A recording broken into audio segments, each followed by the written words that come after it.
In today's video, we are looking at Theme 3, which is focused on moderation. This can be found in Help, I'm a Student Teacher book, which is available on EBSCOhost. So what is moderation? So moderation refers to the process that ensures that the assessment tasks are fair, valid, and reliable. The Department of Education says that this must be in place for the quality assurance of all subject assessments. So this has to be done at different levels, and the first level is the school level, then the district, following that is the provincial level, and finally moderation on a national level. So what is the responsibility of each person in each school-based assessment moderation process? So it starts here with planning the moderation, then conducting the moderation. From this, you can advise and support teachers. You can record and administer and report the moderation, review the moderation, and the cycle continues. So when should this moderation take place? Post-assessment, the conducting of the assessment, and the pre-assessment.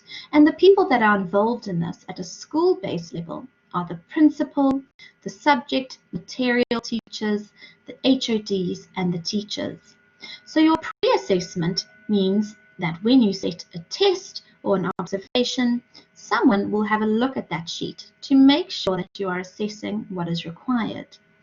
Then, moderation of the conduct of assessment is when somebody would come in and actually observe how you conduct the assessment. Post-assessment would happen, for example, when you have marked your learners' workbooks, then another teacher would have a look at your assessment of their workbooks and make sure that it's appropriate. Here is an example of the school-based assessment. So it's important to have a year plan going from January through to December. So this plan can be shared with the learners, the parents, and the governing body. So in January and February is when you plan your assessments. Then in March, April, May through to August, you can now do internal moderation, where teachers are moderating each other and the HOD is ensuring that assessments are fair and valid. Then the head office can now have a moderation of the assessments that have already happened throughout the year.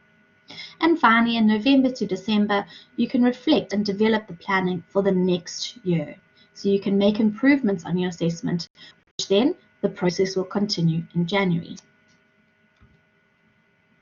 Here's a moderation control sheet that the moderator can fill in, and it has certain criteria that the moderator has to look at. A school or a district moderation template is slightly different. It now looks at the technical aspects and the cognitive levels. You can see it's a lot less comprehensive than the school moderation sheet. This is more of an overview. It's also important in moderation to ensure that the appropriate coverage of the cognitive levels are being met, and this is based on Bloom's taxonomy.